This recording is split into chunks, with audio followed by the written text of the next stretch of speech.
Welcome to International Insights. I am Doug Davis, and with me is Michael Slobodchikoff. On this episode, we will be speaking with Robin Harris. He is a historian, biographer, and journalist. He has a doctorate in history from Exeter Unit College, Oxford.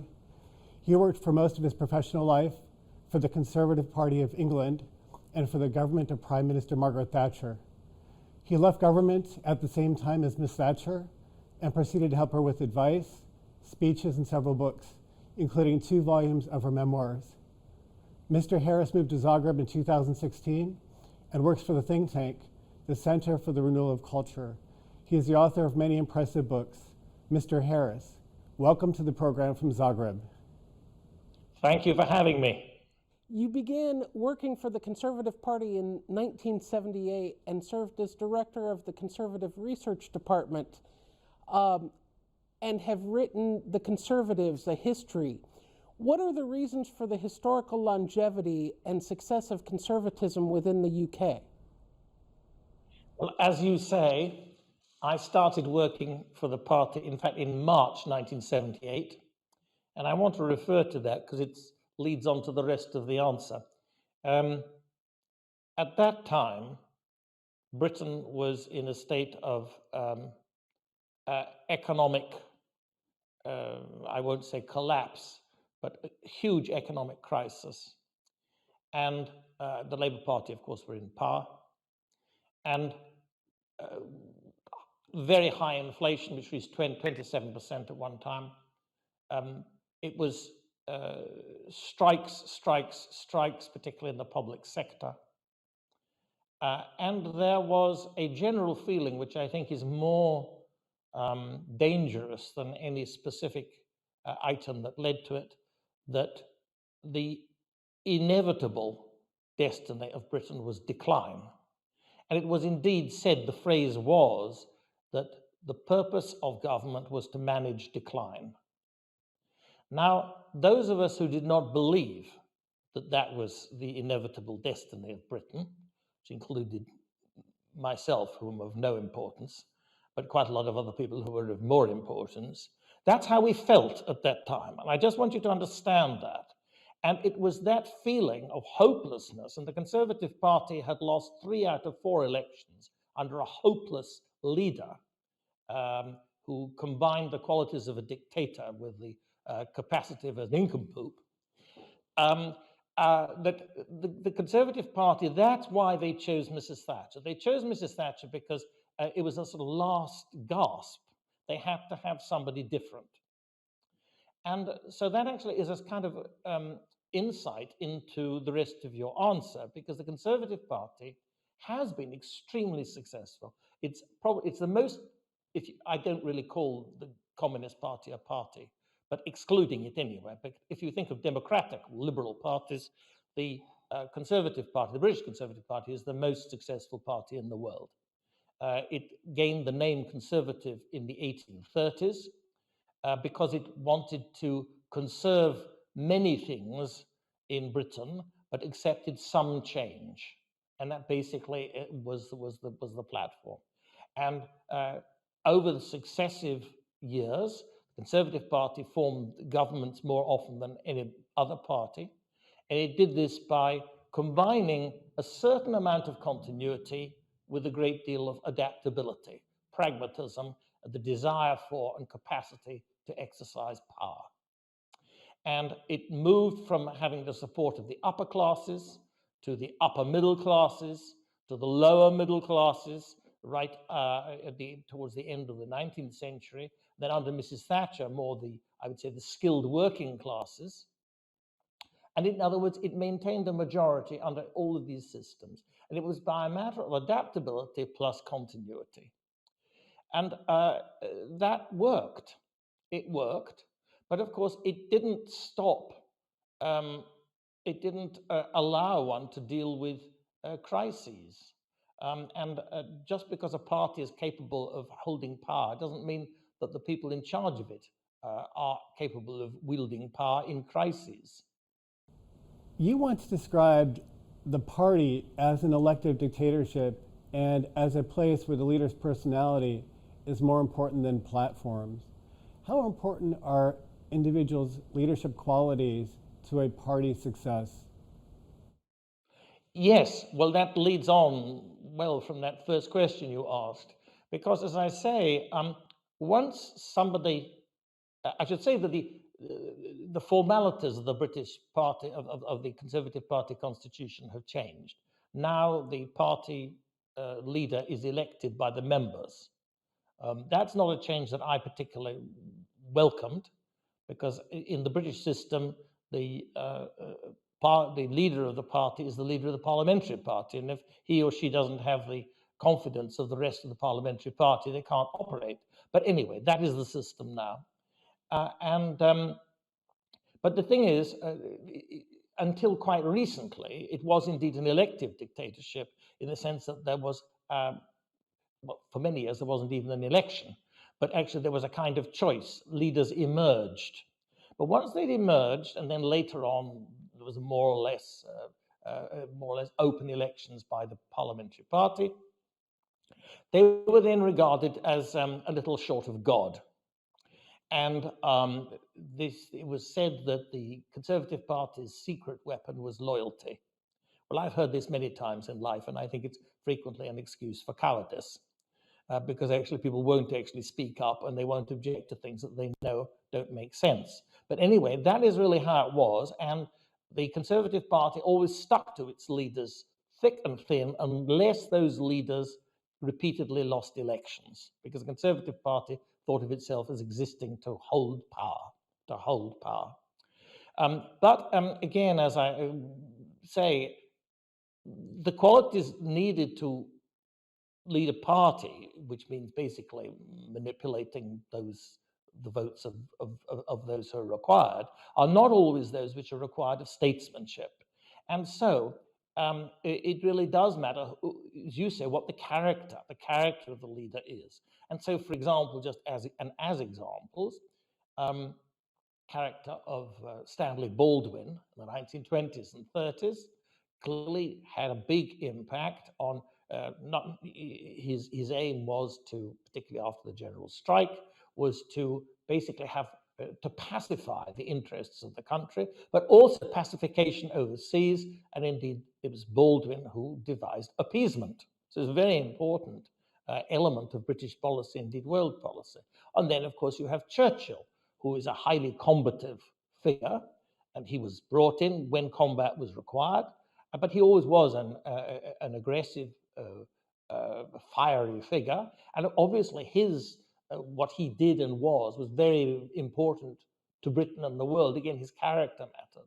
And then again, we come to, well, Ted Heath. I mentioned Ted Heath, who was leader in the 1970s, and he lost 3 out of 4 elections, but he was kept there, and he thought he should have been allowed to lose some more. But in the end, Mrs. Thatcher removed him because she was the only one who had really the guts to stand against him. And Heath's particular personal commitment was to Europe. He was a passionate believer in European idealism, and basically, I think he wanted a European state. And again, so that actually directed what the Conservative Party's policy was. And then you have Mrs. Thatcher, who believed in classical liberal economics, plus nation state, plus various other things. And again, that makes the difference. So yes, the character matters. And while they continue to win elections for the Conservatives will generally tolerate anything. British conservatism is very different today than it was under Thatcher. What is the main difference, and are the changes good for the party or not? Something that I've already said about the Conservative Party is that the Conservative Party has never been very strong on values, what we would call values, or what are probably better called beliefs. The Conservative Party is a bit like the Church of England.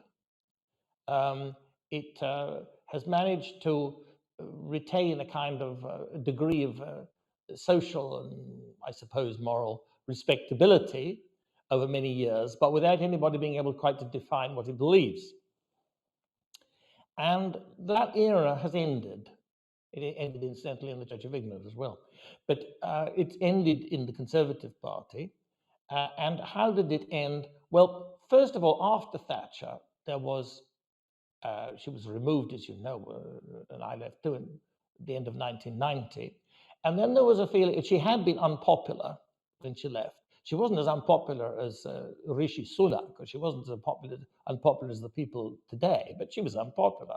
But she was unpopular because she'd made some mistakes. We made mistakes about local government taxes, about the economy and so on. I mean, these are sort of ordinary mistakes that politicians make and are punished for.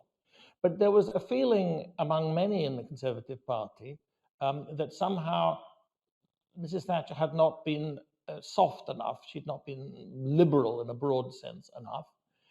And they had to move in a different direction, be more socially compassionate, blah, blah, blah.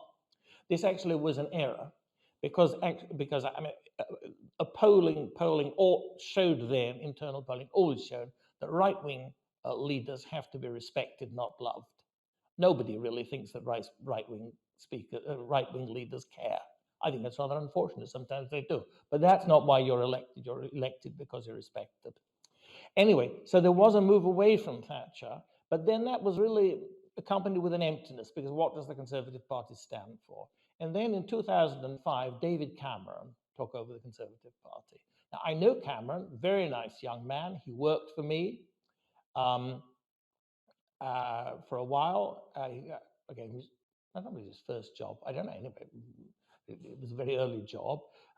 Very well connected, very liberal, upper class, social graces. Somebody from the royal household rang up to complain that he hadn't been accepted quickly enough. Personally, I make my own decisions as to who I accept and whom I do not. But there we are. Anyway, he can. So I know I know the man. He's perfectly nice man, you know, in his way. But no beliefs, of course, no beliefs at all. And in my view, not conservative. And what Cameron did, partly from 2005, but mainly from 2010, when he won the election, but not with the majority, and so had to govern with the Liberal Party, was indeed to liberalize the Conservative Party. And how did he do this? Well, I think there are two main ways. One was sexual liberalization. I mean, I think that's the only way I can put it, maybe some politer way. I mean, for example, he championed same-sex marriage. Now, same-sex marriage at this time, nowadays, seems to be sort of accepted by most people, but not by me, incidentally, but anyway, but by most people. And but it was then, at that time, it really did annoy very much the right of the party. And it was in order to win back the right of the party, oddly enough, who had joined UKIP, this right-wing party led by Nigel Farage, that Cameron promised a referendum on membership of the European Union. Almost impossible for you as Americans to believe such stupidity is possible, but take it from me, it is. The second thing that he did was, and this was a deliberate, that basically he changed the he changed the content. So he changed the nature of the people who became MPs by changing the nature of the people who got onto the candidates list.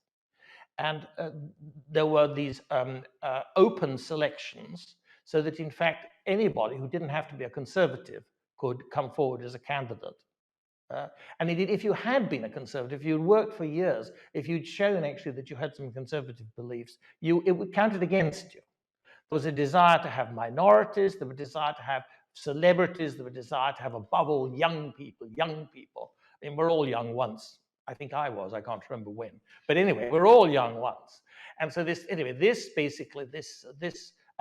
produced what we have today in the Conservative Party. And that is, we have people in the Conservative Party in Parliament who really do not believe in anything very much. And under any pressure, they just panic because they don't actually have any solid principles at all. So that is what has changed. And we also, of course, the old principle of loyalty being a secret weapon, that's all gone as well. Because once you've got panic, you have no loyalty left. So things are in quite a bad way. And the Conservative Party is heading for probably the greatest defeat in the whole of its history. And what will emerge from that, I don't know. You were a close advisor to Margaret Thatcher. And you served as speechwriter, advisor, and member of her policy unit. And you helped write her memoirs and her book on statecraft. Thatcher was an interesting figure who had a very interesting background. She studied chemistry at Oxford and served as education secretary before taking over the party leadership in 1975, where she was leader of the opposition. She became prime minister in 1979 and served for more than a decade. What was the secret of her success? She was very clever. She wasn't imaginatively clever, but and I've never seen any particular people didn't do that measuring her IQ, but she had an IQ which was probably stratospheric. So that, and this really helps in politics. For example, she could do sums in her head that most people couldn't even do on paper. So she was a very clever woman. She worked very hard indeed. An enormous capacity for hard work, could go for sort of 5 hours sleep a night. She was very persistent. She was very ambitious. But although she was ambitious, she had a set of fixed principles. I think it's better to call them beliefs, because they weren't quite prejudices, but they weren't quite philosophical principles. They were somewhere between the two, but she believed passionately in them, and they gave her a sense of direction. Did it help or did it hinder being a woman? But I think that it did both. I think that it made it more difficult for her to get into Parliament. Once she was in Parliament, I think it gave her an advantage, and also that got her into government. It was through, and she knew this, she had no hang-ups about this.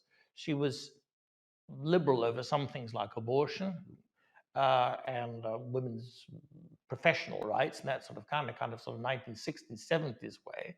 But she had no chips on her shoulder about, she was not a feminist in that sense. And she knew perfectly well that it was tokenism which had got her into government. That Macmillan put her into government as a junior minister because they had to have a woman, and the other woman had gone off to run a business, actually. So she got in as a junior minister on pensions, which you can imagine, pensions and national insurance, which she excelled, and she proved herself. And I think also that in some ways it was easier, as almost the only woman, and a very good-looking woman, incidentally, who knew, I don't wish to exaggerate this, but she knew how to behave in a feminine manner and to make men like her. And this helped. And I think that the devotion that she got from those who were her friends was stronger probably than most men would have got. On the other hand, I also think that it was, probably still is, but certainly was, much more difficult to get that kind of joshing, familiar relationship which a man can develop with other men easily, sitting around drinking until 2 o'clock in the morning in Westminster, and which can sometimes see you through even when there are difficulties. But anyway, those are the various things that made her. But I mean, she had, on top of all of that, she had the most enormous reserves of courage. She had both moral courage and physical courage. Physical courage, which was required when she was a target of the IRA, and moral courage, which she had to use really day after day after day. And finally, she had some good luck. She had luck. Fortune, they say, favors the brave, and I think it does. She had good luck that the Labour Prime Minister, Jim Callaghan, did not call an election in '78 when he thought he was thinking about it. So he, rather than she, had to face the strikes of that year. She had good luck because General Galtieri, who was a dictator in the Falklands, was a drunk. Pretty useful to have a drunk if you're on the other side, if you're in a war.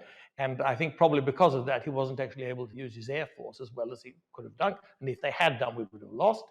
And the great miners' strike, which lasted a year, which could have destroyed her, as it had destroyed Ted Heath. Again, the leader of the miners' strike, he started too early. He started in March rather than autumn.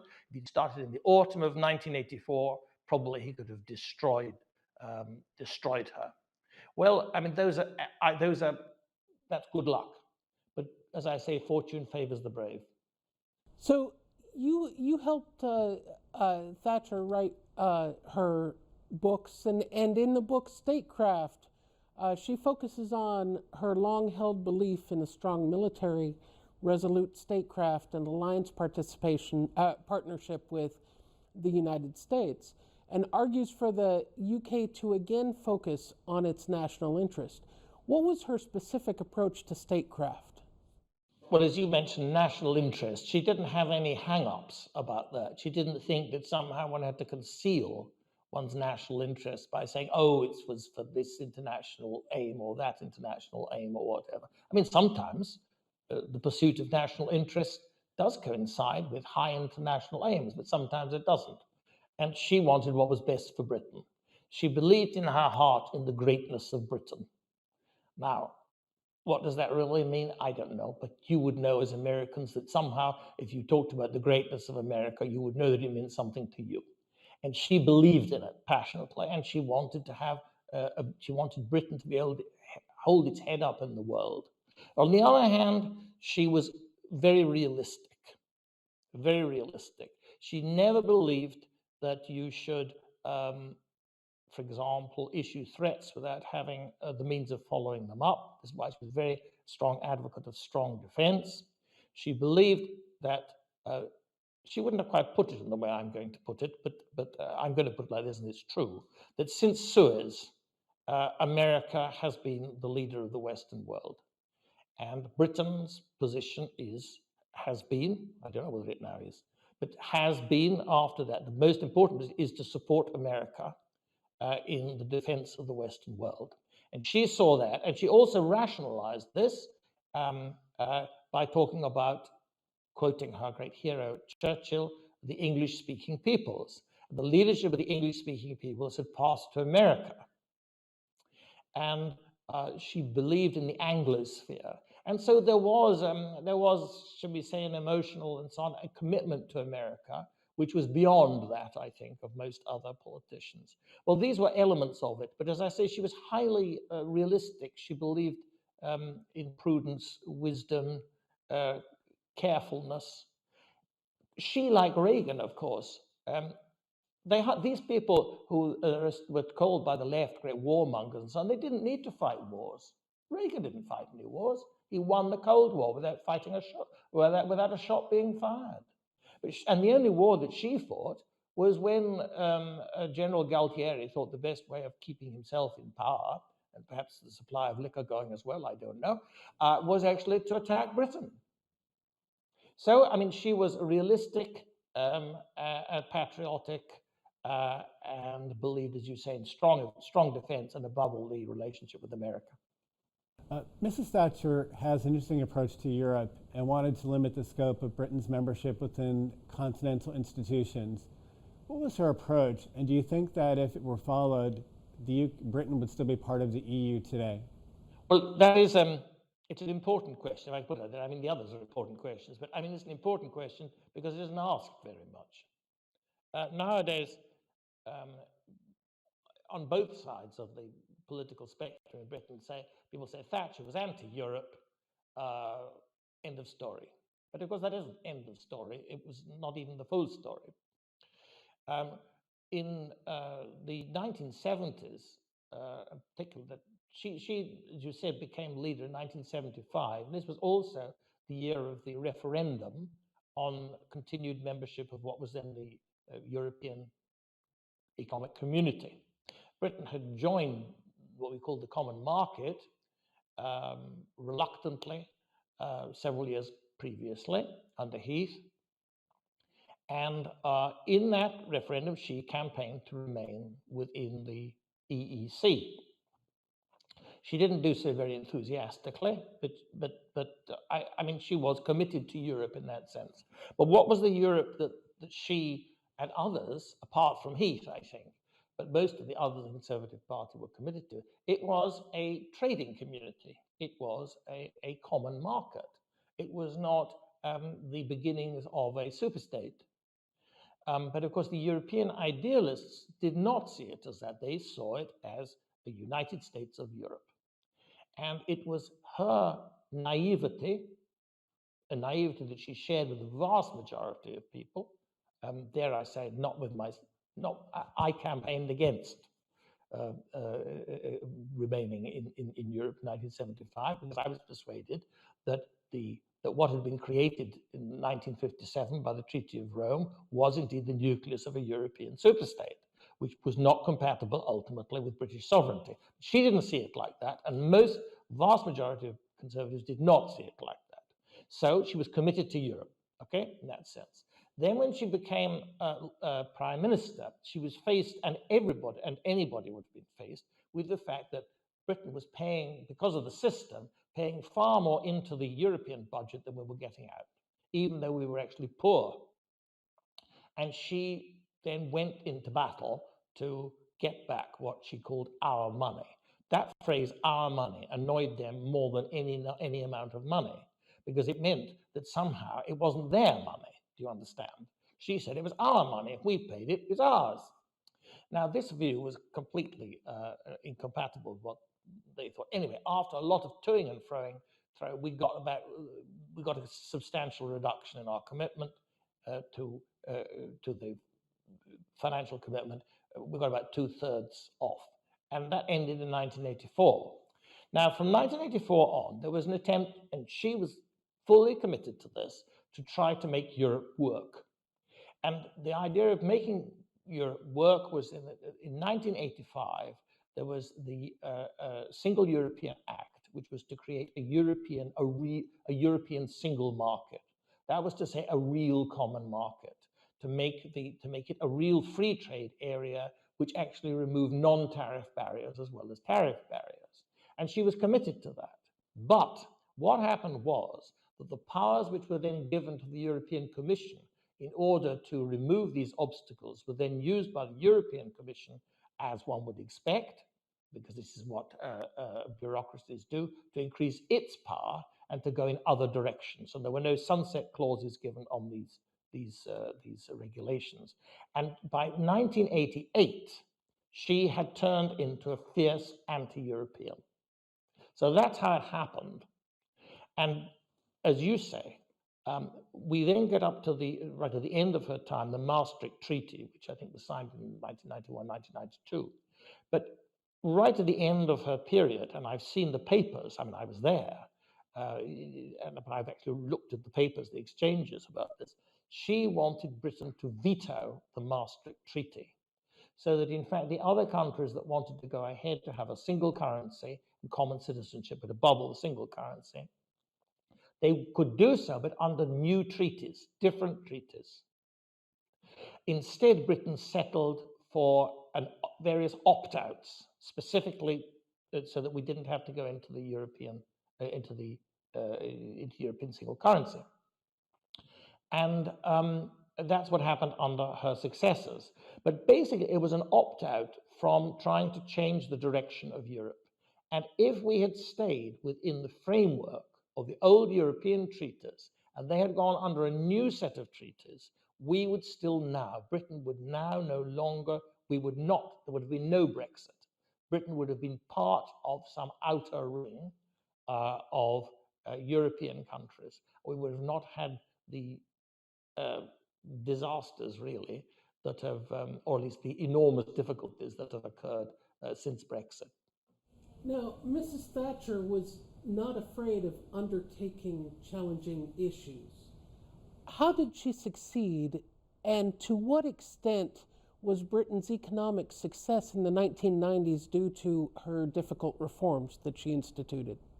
There are very few people now, there were people immediately after she left, but very few people now who would argue that the Thatcher economic reforms failed. The argument which is put, and it is not a stupid argument, is that the cost of the reforms, the social cost of the reforms, was too high. But that, of course, is a separate question. I don't think that anybody looking at the figures can doubt that the reforms themselves worked. And of course, they worked mainly in the 1990s because things take time to come through, and also there's the economic cycle and so on. And how do we know that they worked? Well, there was an increase in growth. There was an increase in productivity growth. And not only an increase in historic terms, but also in comparative terms with the other developed countries, so that our ranking, both in terms of growth and productivity, which is of course the basis for all sustainable growth, changed and was much improved. Now, this was at a high cost, that unemployment doubled. It doubled.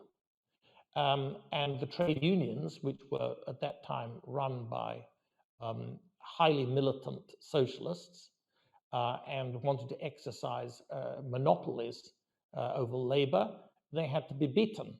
And they could only be beaten under circumstances which were very unpleasant. And so there was a high cost to all this, but undoubtedly it worked. And living standards rose. And Britain ceased to be the sick man of Europe and became an example to the rest of the world through privatization, through deregulation, through cuts in marginal rates of tax. You had more cuts than we did through under Reagan, but the direction was the same. And by basically insisting that people must work and they must manage their firms without looking to government to bail them out all the time, either directly or indirectly through inflation. So that worked. There's no doubt that it worked. So the economic program was a success. Whether there were other things which could have been done or should have been done, well, those are other questions. You published several articles that tell the story of Pinochet, that shows that the popular narrative against him was the result of Soviet propaganda, where a series of planned lies were accepted uncritically in the West. He was arrested in London and eventually released, and you were able to visit him in prison. Why was he prosecuted, persecuted, and why is his story so little understood within the West? Well, they say that it's the victors who write the history, but in this case, it's those who were defeated that have written the history. And this is a great comment on how things are, and a great reproach to people like me and others who actually should have been, well, I mean, I did what I could, but basically the right wins and the left writes the history. But in fact, what happened was that a communist, highly armed insurgency was underway, promoted and organized by Fidel Castro with the support of the Soviet Union, and that this attempt, which had begun to turn Chile into a communist state, was stopped by the Chilean armed forces under Pinochet. And this has never been forgiven, because it was very important to the Soviets to get control of the southern cone of Latin America, and it was prevented.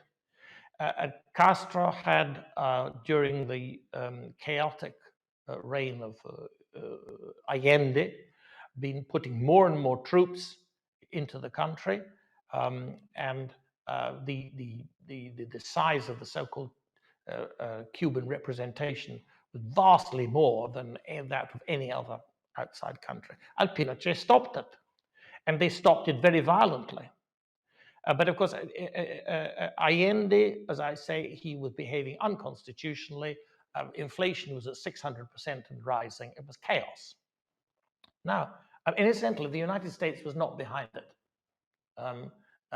You and Henry Kissinger have been trying to organize things, but you basically got it wrong. And you backed the wrong guys earlier on. They failed. And so this was really a domestic thing. More important than the Americans were the women of Chile, who were banging their pots and pans and saying, when are you going to act? Which they were doing. They were having these pot-banging demonstrations and throwing corn down at the feet of the military, saying that they were chickens. I mean, the pressure was, in other words, internal. Now, when this happened, there was a lot of bloodshed. but we must really keep it in perspective, because the commission which looked at this after Pinochet left, which was manned by his opponents, found that 2,279 people were killed. Well, I'm sorry about that. More than half of them were killed in the course of, or just after the beginning, after the fighting. It was a civil war. Now, a lot of cruelty and so on occurred after that, but let's keep this in perspective. I mean, we're talking about South American coups, and we're not talking about anything about the scale of the bloodshed that was created by communist parties everywhere. I mean, who killed 10 million people, for goodness sake. Also Pinochet, I think it was Vladimir Bukovsky, the dissident, who was actually exchanged for the leader of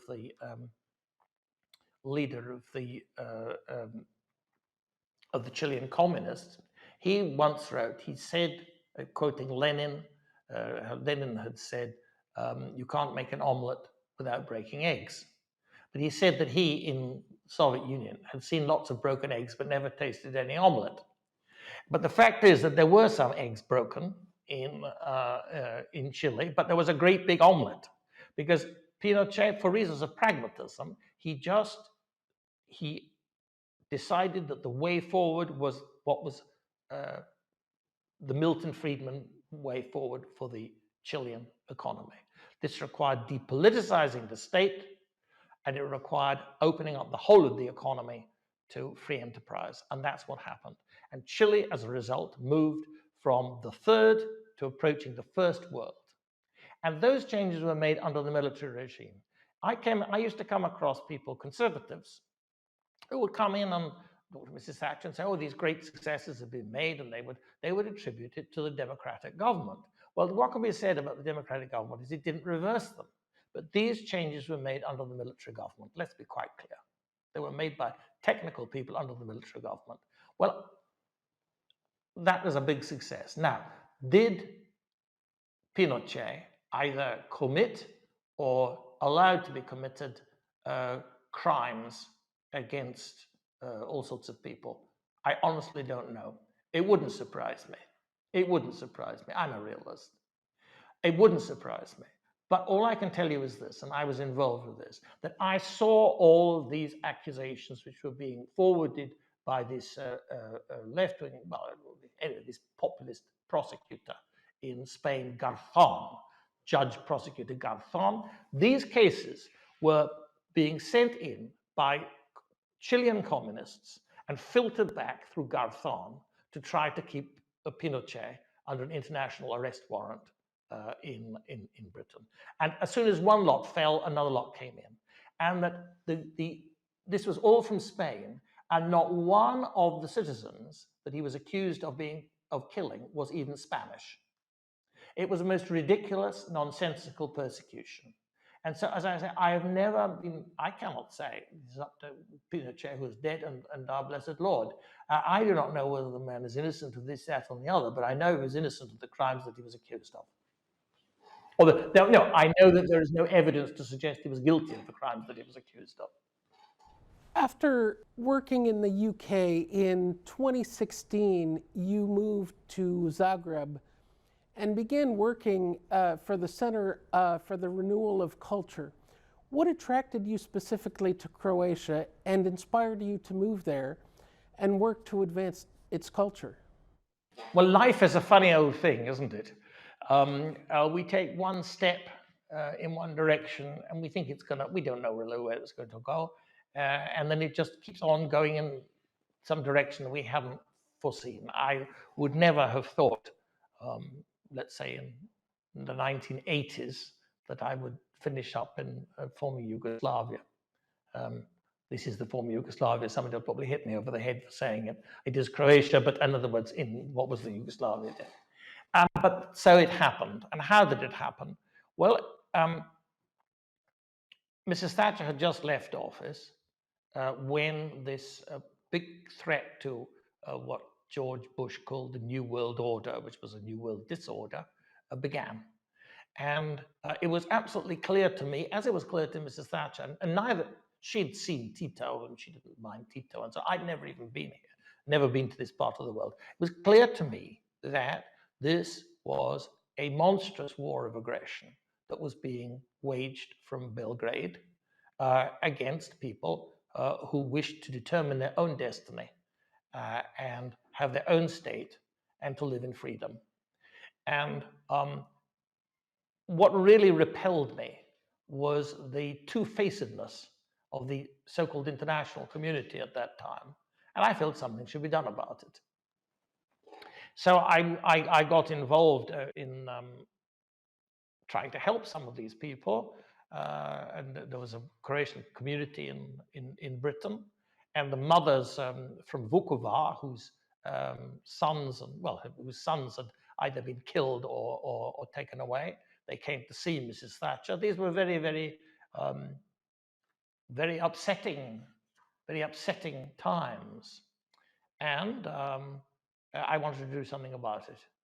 And so I got involved. And from 1991, really, I was trying to help the Croats. And not being particularly adept, I'm sure, with an Armalite, I thought the best way that I could possibly help was actually by writing. And that led to the book on Dubrovnik. And it led to, of course, I had to learn the language first, which was like pulling teeth every night. And so that's really how it happened. And also then I found that this was somewhere that I think you can make a difference. Not a huge difference. We must never exaggerate this in life. We sometimes, again, we don't really know what difference we've made. But I think you're more likely to make a difference in a country that has fewer than 4 million people, which has had all sorts of traumas to go through, and whose values you share. I share the values of the Croats. I became a Catholic in 1985. This is a Catholic country. I like living in a Catholic country. And my my flesh will be consumed by worms here in Croatia. I shall never go back to Britain to live. And and I'm a Croatian citizen. And I felt that also that I could do something here. And because there is a lack of Western technical knowledge, Western sophistication. And we British, although we may be pretty bad in some ways, we are quite sophisticated people. We know our way around the world. We know how to deal with people. And we've got a long tradition of doing so. And also through my life, I'd learned a certain amount in politics and elsewhere. And so I thought that here one could do some good and also enjoy oneself. You wrote an authoritative single-volume work on Dubrovnik called Dubrovnik, A History, that has been translated into both Croatian and Italian. Dubrovnik is a historical phenomenon. It is a city-state in a hostile neighborhood, and it emerged as a unique political, financial, and cultural center in that part of Europe. What is Dubrovnik's contribution to Europe and to the world? Well, as you said, Dubrovnik is really, it's almost impossibly small. We look at its big walls today and we're impressed, and they are magnificent. But within those walls, at most 6,000 people, and often only 4,000 people lived. And there are only tens of thousands of people living in the whole of the territory outside Dubrovnik. It's quite extraordinary that it reached the level of culture and sophistication that it did, and most particularly, that it survived as an autonomous or independent mixture of the two, really, city republic for 6 centuries in such an extraordinary environment, surrounded by Orthodox religious Serbs and others. It was a Catholic state. And also through most of that, well, from the mid-15th century, paying tribute to the Ottoman Sultan and under his protectorship. Quite extraordinary. Another thing I think that is remarkable is the way that the society worked. You had to be a member of the nobility to exercise power there. It was hereditary nobility. But it was large. There were more families in it than there were in other countries like Split. And these people were extremely hard-headed. Unlike many nobilities, they believed that one of the most important things in life was earning money. They were really extremely good at it. And so they were involved in finance and particularly commerce. So that in the 16th century, for example, Dubrovnik's maritime strength, its commercial navy was fleet was bigger than Venice's. It's quite extraordinary to think that this is so. And they built solider ships than Venice too, which could go across the Atlantic. These are extraordinary people. And they, because they were so small, they had to keep in with everybody and practice diplomacy. They had a very wide diplomatic network, which was partly there in order to help their commerce, but partly also to spy. They were very useful, spying and selling information to people. Always a useful thing to do if you're a small and vulnerable country. So it is one of the most remarkable success stories. And of course, its nature is that it is a strange amalgam of Italian influence and Slavic influence. It is Croatian now, it is Croatian. And it was predominantly Slavic from at least the late 13th century. So it's not Italian. But obviously the Italian influence through Venice was very great, greater than the people there would like to remember, but it was. And so this extraordinary amalgam produced something which is unique in the world. In 1808, the curtain came down. Napoleon ended the state because it really was not possible for such a community to exist in a world of early superpowers, of warring national powers. It was no longer possible to just survive through diplomacy. But it is still an example. Some people say it's an example of how we should all be peaceful. Well, they were peaceful because they couldn't do anything else. I'm not sure that it was an example for that. It's an example, I think, of the need for an intelligent, realistic, commercially minded, as well as a highly sophisticated elite to run any state which is going to survive. Moving from Dubrovnik to talk about Croatia in general, you've spent multiple years writing a definitive history of Croatia. What did you discover during your research, and what were your main conclusions? Well, this history of Croatia is, it's not a history of the whole of Croatia, let me say. It's a history, I'm sorry, it's not the whole history of Croatia. It is the last 150 years. So it's from Banja Lucic in 1848 to the death of Tudjman in 1999. But of course, it does take in the most important and controversial things. I mean, for example, it looks at the first Yugoslavia, in which Croats had a bad time under the Karađorđević dynasty, then looks at the circumstances in which in April 1941 the Germans came in and imposed the Ustasha regime, and then have the independent state of Croatia, which lasted until 1945. And obviously, this is a highly controversial period, Holocaust, killing of a lot of Serbs, in fact, an awful lot of killing altogether. Myths which exaggerate a lot of this, but the reality is quite bad enough. And it's actually quite important not to either fall in, and I do not fall in, to the temptation of either starting to justify what is unjustifiable, but nor to exaggerate what actually does not need to be exaggerated.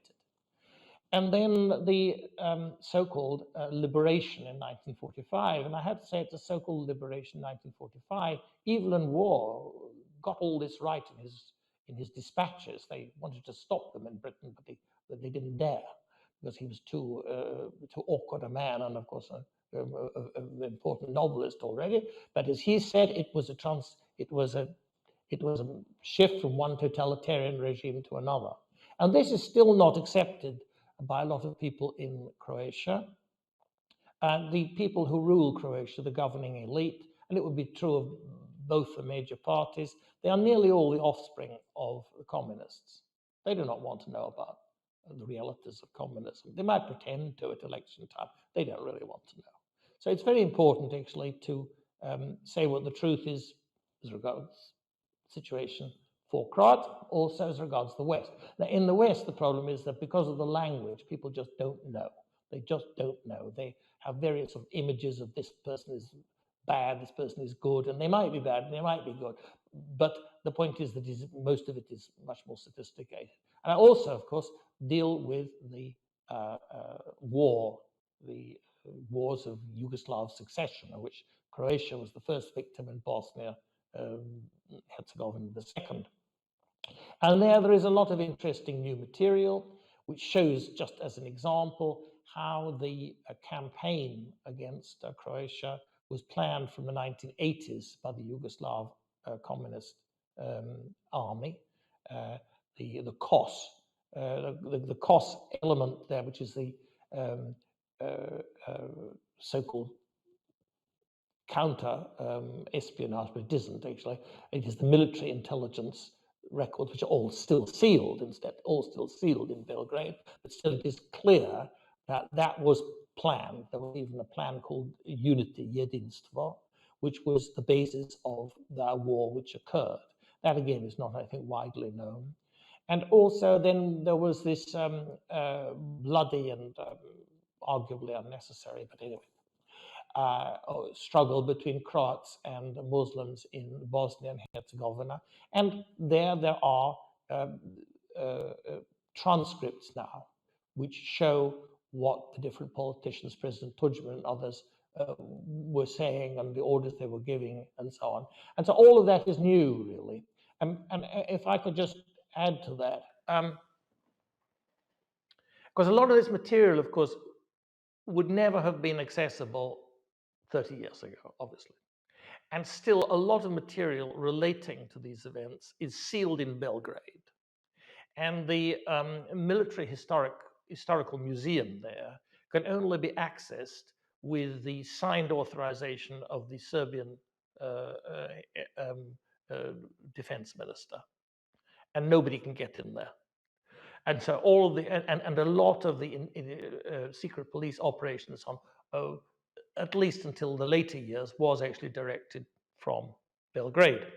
Having said which, in the Croatian archives now, there are large amounts of material which are being released from the Croatian intelligence agency via the Ministry of the Interior, and I'm looking at some of this. And this may be what I shall use for a new book, because this does actually show sort of blow by blow operations of the UDBA, as it was called, or the SDS as it then became, internally. There is still a lot which is being held back, but I think that it's an interesting process, and it will reveal. I don't think it will reveal anything that I don't know, and probably that you would also guess. But in other words, who was doing what? But it will show more about how they were doing it. And of course, what is not going, they do not want to reveal, are who are the collaborators, suradnici as they were called, of the secret police during this time.